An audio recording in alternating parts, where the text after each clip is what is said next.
Assalamualaikum warahmatullahi wabarakatuh. Perkenalkan, nama saya Muhammad Hanif, mahasiswa koasistensi PPDH Gelombang 23 Korpo 4. Kali ini saya akan mengulik lebih dalam pembahasan tentang penyakit FIV atau Feline Immunodeficiency Virus.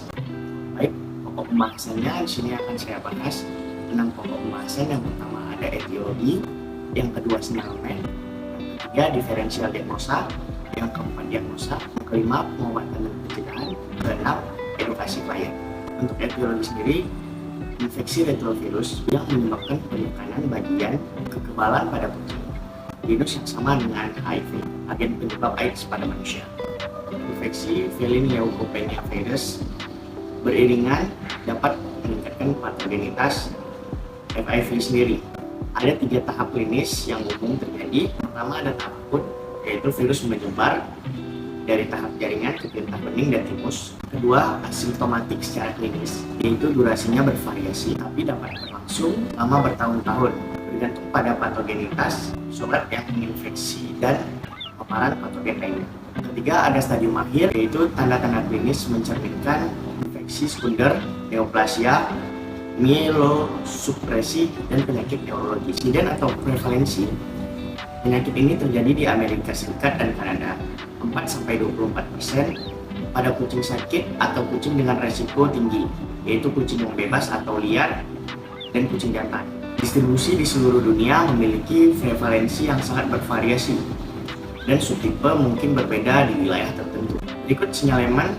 Yang pertama ada jenis hewan, yaitu kucing. Dengan usia semakin meningkat seiring bertambah usia saat terinfeksi. Jenis kelamin jantan 2-4 kali berisiko terkena FIV, apalagi kucing yang berkeliaran dan bebas. Paling sering dikaitkan dengan imunosupresi dan infeksi sekunder. HIV immunodefisiency yang diinduksi secara klinis tidak dapat dibedakan dari yang diinduksi dengan Feline leukovirus. Beberapa kucing mengalami penyakit ringan berulang, terutama gejala gastrointestinal dan pernapasan bagian atas. Temuan pemeriksaan fisik. Temuan pemeriksaan fisik ini dapat ditemukan bervariasi tergantung tingkat keparahan dan jenis kucingnya. Nah, dapat dilihat temuan fisik yang pertama, yaitu pada orang ditemukan radang busi, stomatitis hingga 50%. Nah, kasus dengan terutama infeksi kalisivirus yang bersama dengan FIV tersebut.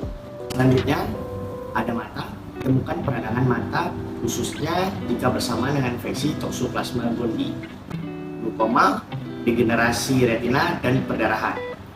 Pada kulit ditemukan infeksi kulit atau telinga berulang kronis, bakteri atau jamur. Saluran pernafasan bagian atas ditemukan rinitis, peradangan pada mukosa hidung, konjungtivitis, peradangan pada mata, keratitis, peradangan pada kornea mata. Selanjutnya ada gastrointestinal. Di sini ditemukan diare kronis atau infeksi sekunder yang disebabkan bakteri, jamur, ataupun parasit. Cachexia dan demam. Cachexia dan demam ini terjadi terutama pada stadium akhir FIV sendiri. Faktor atau penyebab resiko. Yang pertama ada liar atau bebas, yang kedua jantan. Selanjutnya ada seksual.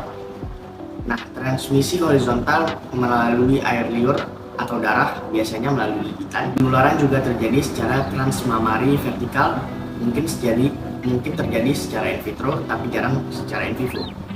Diferensial diagnosa.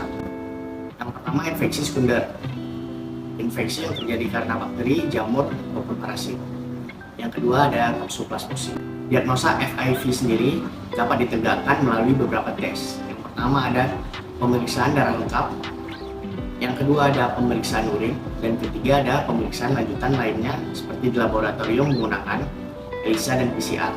Temuan patologis pada pasien yang terkena FIV sendiri yaitu pembengkakan perivaskular pada otot dan otak, kemudian kehilangan neuron.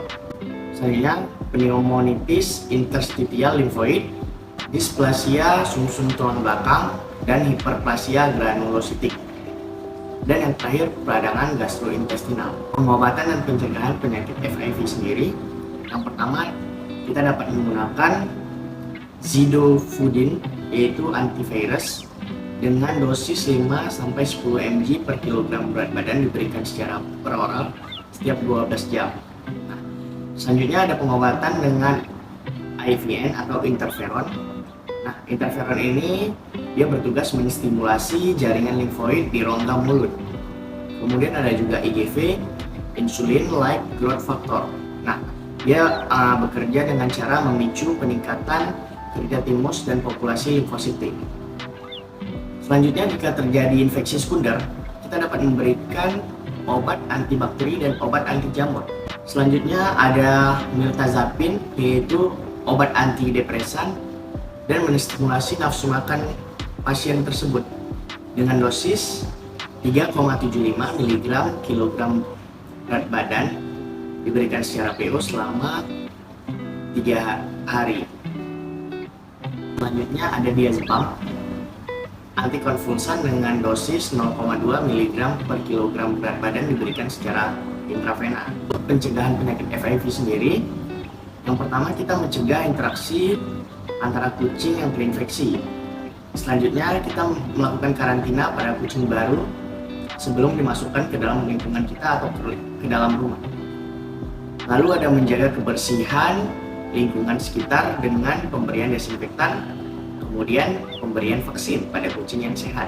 Edukasi klien yang dapat diberikan jika kucing terkena FIV.